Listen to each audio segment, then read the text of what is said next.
Today we're driving the 2022 BMW X3M Competition. 503 horsepower, 479 pound-feet of torque, all-wheel drive, an 8-speed automatic. This has a 3-liter twin-turbo inline 6. It is an absolute monster. We've got a few updates, a few changes, some enhanced performance for the 22 model year, but for the most part, this is the same X3M that we've driven in the past. I think last we had an X4M. It was orange. It was a riot, kind of stiff, but really fun to drive. Not very fuel efficient, but packaging here is pretty ideal. We're gonna go on a sunrise drive this morning, show you what this looks like inside and out. Let's hop inside and start this up. Starting price is around $71,000. This is probably spec'd up into the 80s. I don't have a Monroney on this vehicle, so I don't know the exact pricing, but these do get expensive pretty quickly. Let's turn on some interior lighting so we can see what we're looking at. Love the interior on this X3M. These seats are fantastic. Lots of carbon fiber accents. We get ambient lighting, of course. And the only thing I don't like is I'm not a big fan of this shifter. It's kind of vague to go between reverse and drive sometimes. And I find myself very often just getting into neutral and revving my engine thinking I'm in drive when I'm backing out of parking spaces, stuff like that.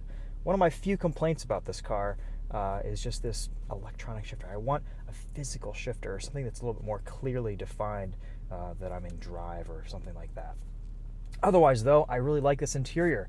This is kind of peak BMW interior, in my opinion. Lots of physical controls. We have climate control switches. I have a feeling that it's all kind of going to be downhill from here. We're going to see more screens, fewer buttons, less of a usable space, especially with what we've seen in the new BMW i4 and iX. So I actually really like what BMW's done here. The Idrive system is intuitive, easy to use. The controls and functionality here are all really well organized. This touchscreen is just so responsive, and it's a pretty cold morning. It just started up. It's doing great. I wish all touchscreens were like this, and of course you've got redundant controls down here with the scroll wheel.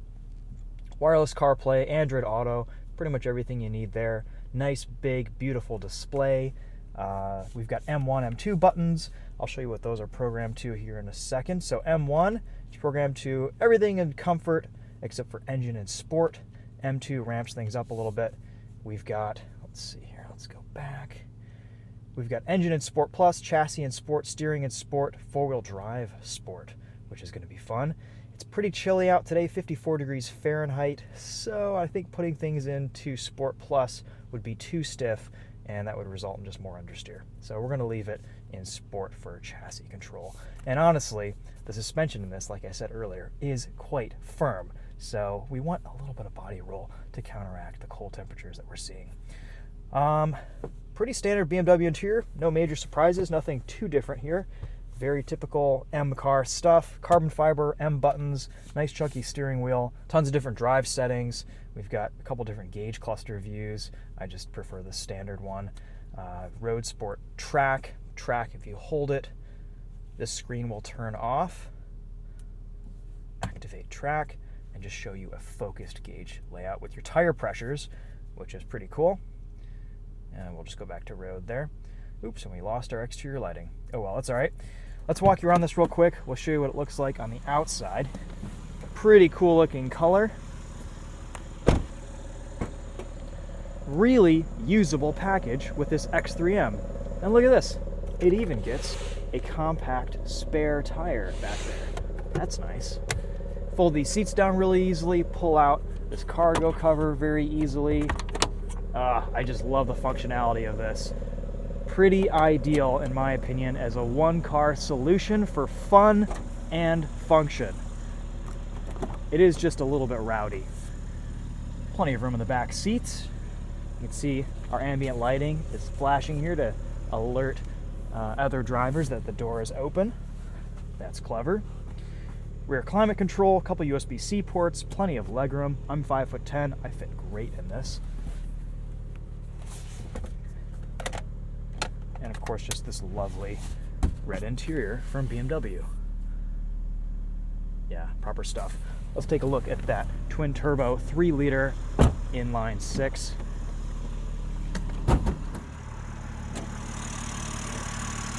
Not much to see, just a lot of plastic and some structural bracing, but you'll hear enough of this engine on the drive.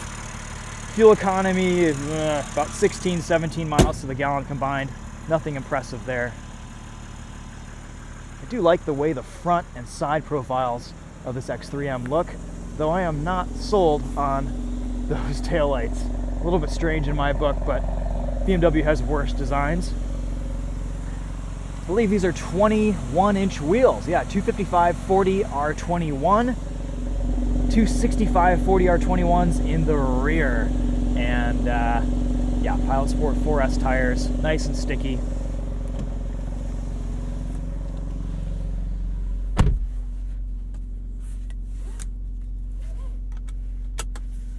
Okay, let's take this for a drive. Turn off our lighting here. Nice high-res reverse camera. Nice 360 cam. Yeah, when you're transitioning from reverse to drive, you almost have to go into neutral, let it sit for a split second, and then shift into drive. You can't do it all in one fluid motion. All right, we have so many different drive settings here. It's extensive. It's a little bit overwhelming, but once you get everything set up, I think it'd be fine living with this car day to day. We have an exhaust mode button that defaults to on every time I've turned on this X3M. You can turn it off and it gets a little bit more quiet, but for our purposes today, I think we'll leave that exhaust mode button on.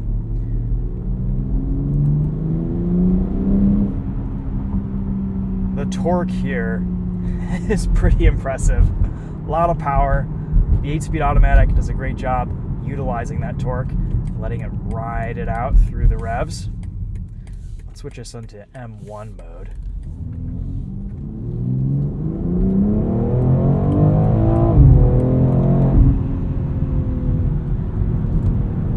Turn-in is super immediate.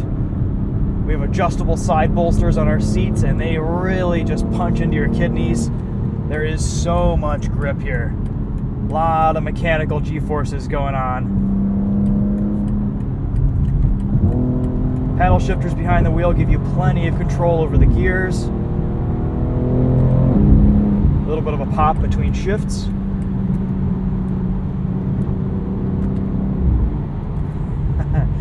And you can hold the right paddle for top gear, or you can hold the left paddle for the lowest possible gear. So let's say you're just cruising, you want to make a quick pass, hold that downshift paddle, and it'll put you right up as close to red line as it can get. We also get adjustments for our transmission programming, one of 3 different modes. I kind of like the second mode, the second most aggressive. Shifts are a little bit smoother, and it's not always keeping it in the lowest possible gear.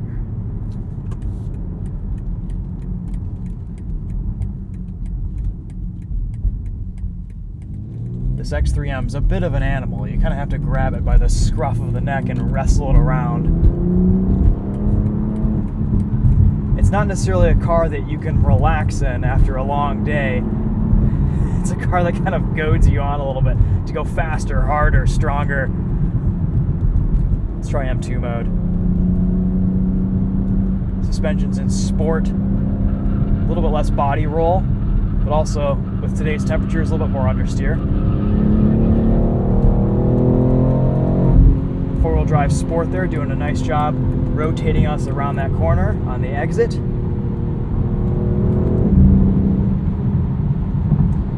This powertrain is incredibly impressive and high performance. There's just a lot of good stuff going on here.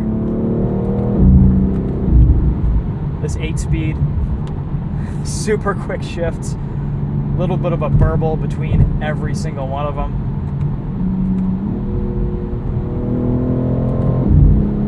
Honestly, I didn't really used to like the X3 and X4M very much. I thought they were a little bit too stiff, too hardcore.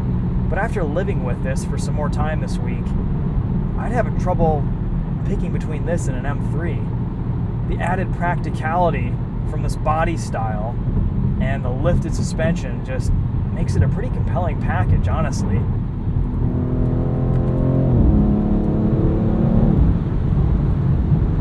really like using the paddles in this. Oh, the grip is just insane.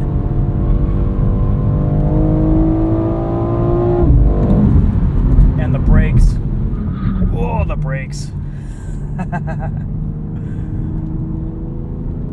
All of your inputs feel pretty standard BMW M car.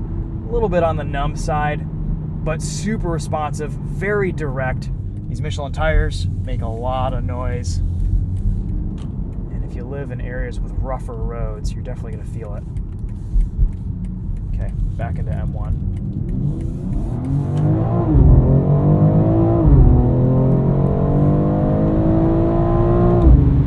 Stability control is a little bit intrusive, especially in low grip scenarios.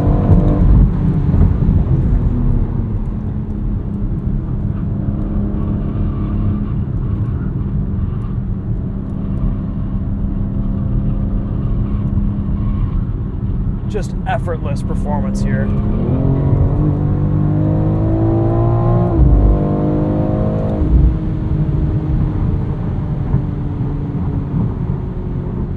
Let's go back into M2.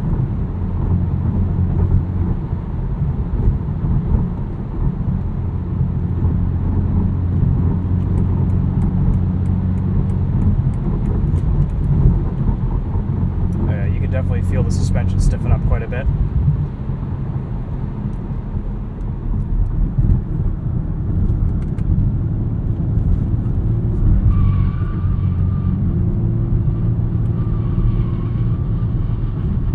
Good amount of understeer if the tires aren't warm.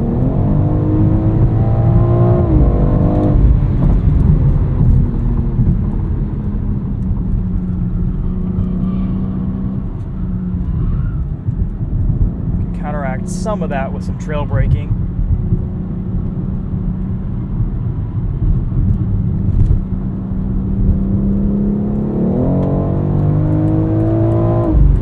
But again, these Michelins are really only happy at temperatures above 65, 70 degrees. All right, so what do we think about the 2022 BMW X3M? Surprisingly fun. Super fast. I mean, this is about as fast of a vehicle as you need, and I think it's kind of about as practical of a vehicle as you need. It's a pretty ideal package. Definitely beats you up a little bit. That's the only con here, is it is on the firmer side, but if you love a good backroad blast and you love a good one-car solution, this kind of does it all. It's entertaining, it's exciting, it's fun, it's functional. You gotta love what BMW's done here with this package. It's a pretty nice overall car. Tires are a little bit loud, but I think you can fix that with a slightly different brand. And I don't know, otherwise I'm pretty impressed with this thing. I have a good friend and neighbor who's owned an X4M for a little over a year now, and he absolutely loves it. Put winter tires on it last winter, and it just decimated everything in the snow. Pretty fun cars. Definitely not for everyone. These could use a little bit more refinement, a little bit more smoothing to their tuning. The suspension here is a little bit too stiff for my taste, but it is palatable if you're used to that type of thing.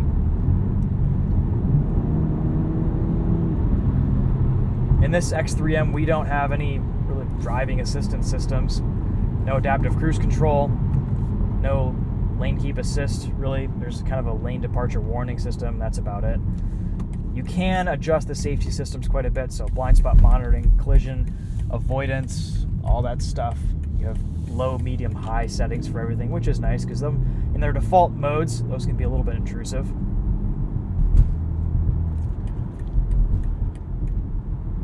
It would be nice to see something like adaptive cruise control come standard on a car like this.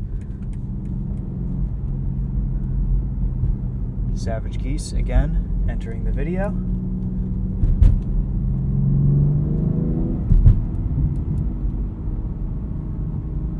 Get some subtle burbles from this exhaust, but overall this 3-liter twin turbo is a little bit droney. Let's pop us into drive here and see what a launch looks like. Just a quick launch. serious.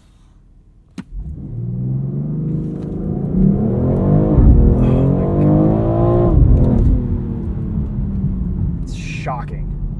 Doesn't come through on camera. That is one of the more brutal launches out there. I'm not really sure launch control was engaged or not. Savage Geese, greetings. But, oh my gosh. 3 seconds to 60, less than 3 seconds to 60. It felt like it.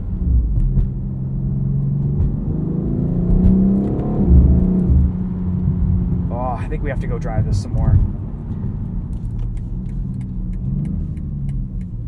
All right, we're gonna switch M2 to comfort chassis settings, and we'll leave everything else as is. I like that setting. Everything feels pretty good.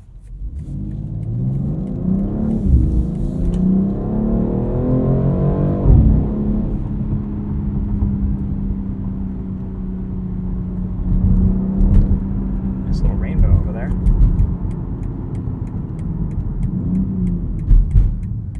All right, we're in M dynamic mode. It bogged on our acceleration here earlier. Let's see how it handles a hard right.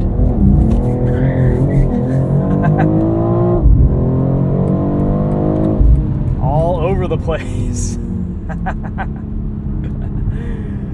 Okay, well, in situations like that, I think I'd rather have the M3. But for everything else, for all the other non-sideways action, oh.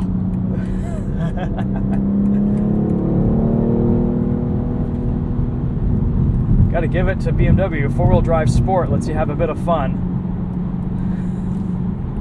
Okay.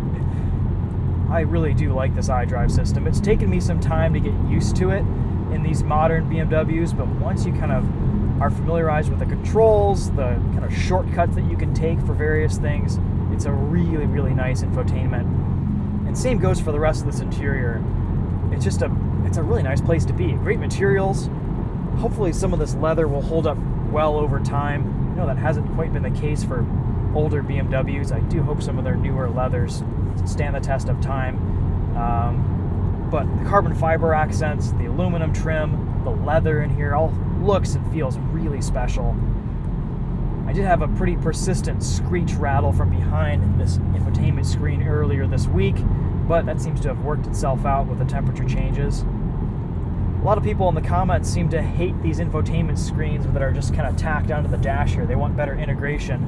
But the problem is it's a bit of a balance between using this as a touchscreen and having it close to the driver, and also it being within view of the road, or at least close proximity to the road. So you kind of can't have it all, unfortunately. It's tough to design these in a way into the dashboard that looks really nice, but also is accessible by hand. And I appreciate that this is both a touchscreen and you have redundant controls down here with the iDrive system. Let's go back into comfort, and we will save our drive settings right here by holding the M2 button. Ooh, nice black Miata. Gotta love those.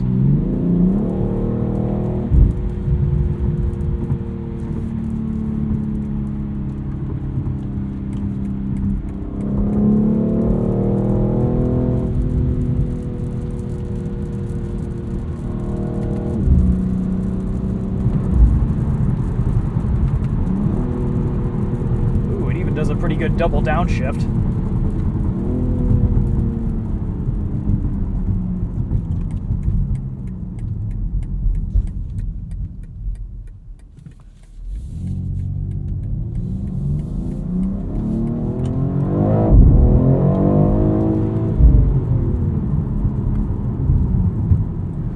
All right, even though it's wet out, we've got to do one more launch control start.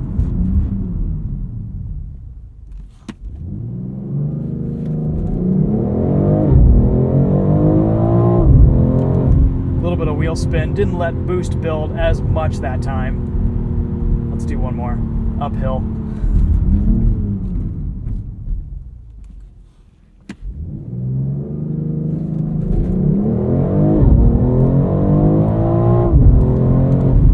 Wow, now now that I'm ready for it, I'm kind of getting used to the acceleration, but that first launch off the line, that threw me for a loop. Brain got all mushy for the first 1.5 seconds or so.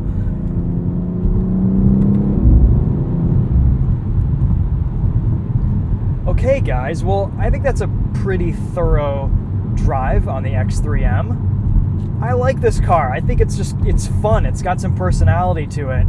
And that hasn't always been the case with BMWs. There's a little bit of ridiculousness here and insanity.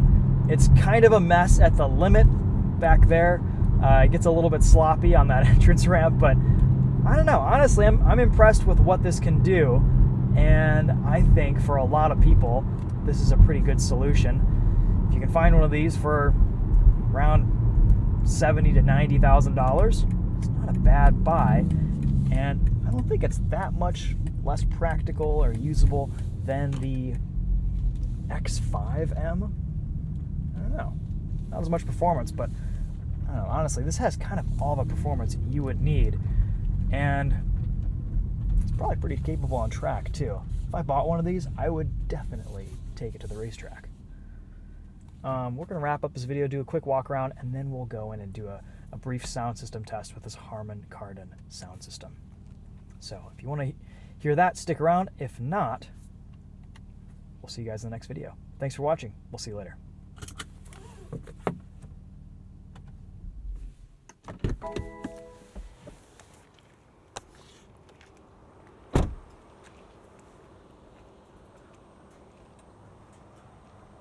Get a little bit better of a view of the exterior now that it's not so dark. Gosh, just massive grills. A lot of cooling. In cases like this, I can see why BMW does make their grills bigger.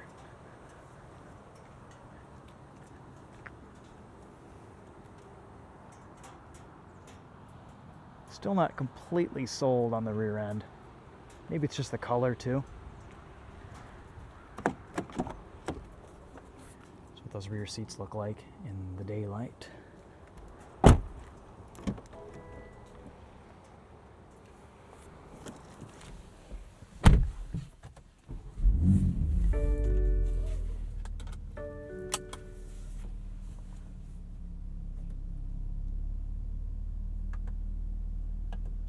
Okay, CarPlay, music. Off we go.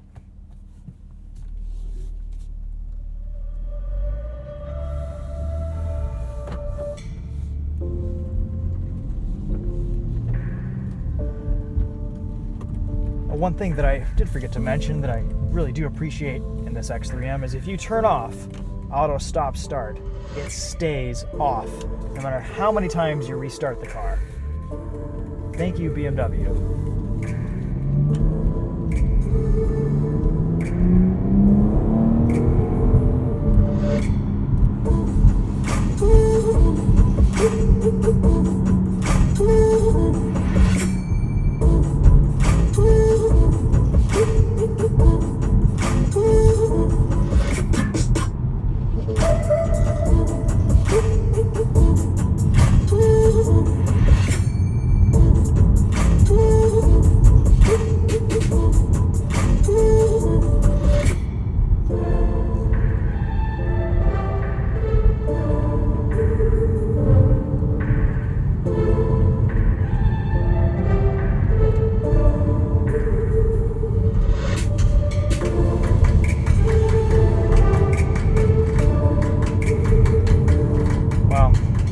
Say the Harman Kardon in this is kind of disappointing. It's not very good. It's okay, I guess, but for 70 grand, I would like a slightly better sound system in here.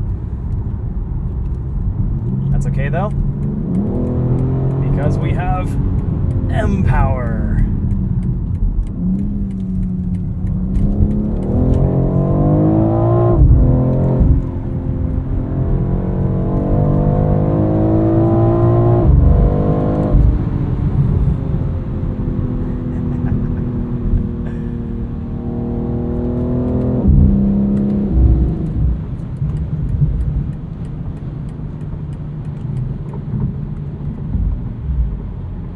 just love this trans. Watch this. Hold the left paddle into third. And we are gone.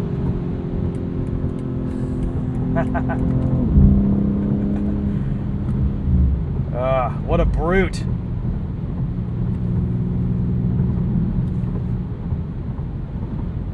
And then it calms down just a little bit when you want it to. Cool. Okay, there's the X3M. Thanks for watching. See you guys in the next video. Take care.